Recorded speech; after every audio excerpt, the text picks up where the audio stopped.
Hi everyone, welcome back for another tutorial. Today I'm going to be showing you how to paint Goblin or Grot skin. So here's an example model of what the skin should end up looking like at the end of the tutorial. Alright, so this is the model I'll be using for the tutorial. And I'm going to start by putting on some Death World Forest. So you've also got some other options here. You could do Wog Flesh, but you'd have to skip step 2. But I'm just going to start with Death World Forest, is what this tutorial will be using. So to start with, you just want to wipe Death World Forest all over the model, all over the skin. This could take a couple of coats, it does for me. Normally takes about 2 coats.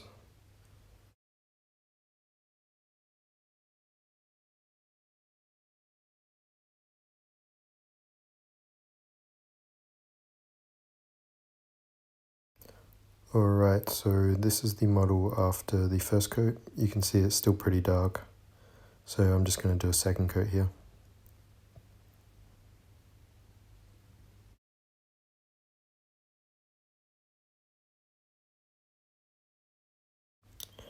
Alright, now if you've only had access to Wog Flesh, skip this step. But if you'd use Death World Forest, we're going to do a shade of Biotan Green.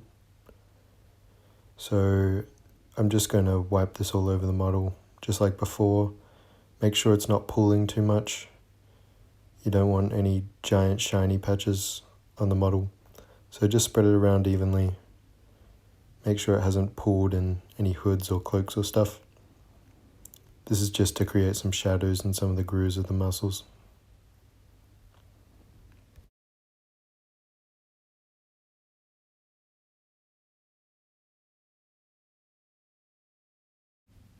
Alright, so this is the model after the wash. You can see it's a lot darker now. So now I'm going to be moving on to highlights, and I'm going to be using Death Guard Green.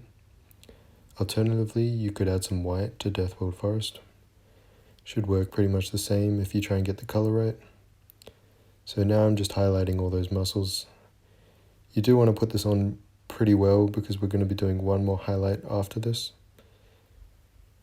So put it on pretty large spaces. You only want a little bit of that shade showing left. For the arms, I just kind of put this in blocks.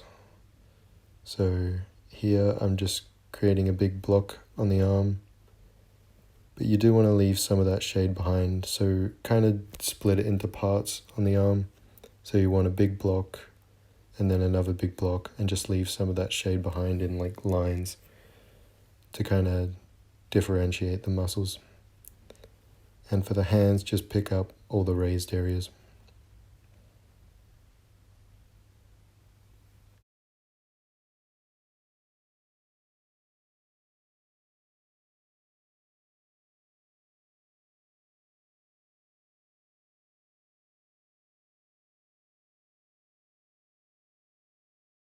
Alright, so here's our model after that first highlight. So if you're batch painting, you could potentially leave it here, but if you really want to push it, I'm going to use Goblin camo for that second highlight, and this really makes the model pop. So you want to do exactly how you did the highlighting before. Just leave the edges of that Death Guard green. So you still want that Death Guard green to show, and kind of put the Goblin camo in the middle of all of those highlights. So I'm just going around and putting it on the face. Just trying to leave some of that Death Guard green to show. You can see this makes the model much brighter.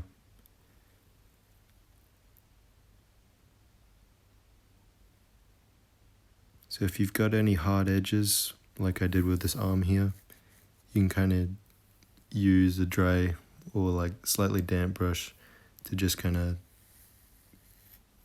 smooth out some of those edges. And for the hands, you just kind of want to highlight the knuckles. Sorry, for the fingers. And you can see I'm just going around the arms.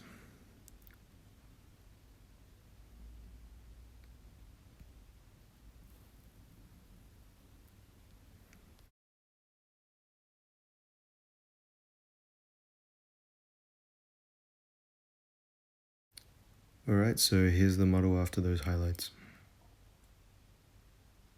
So now for a final small highlight on just kind of the tips of everything, I'm going to be using flayed one flesh.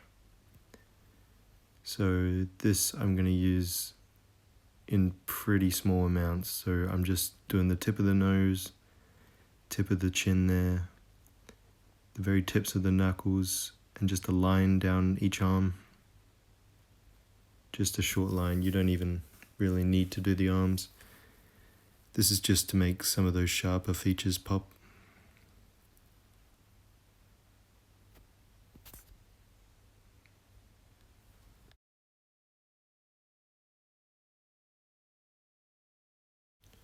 Alright, so that's the skin done. So I've got another model here, sorry. So you can see the skin looks pretty much the same as that, but that's what it would look like more when you've completed the whole model.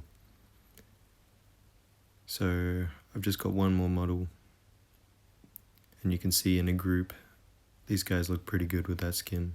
Alright, so thanks for watching, and I'll see you in the next tutorial.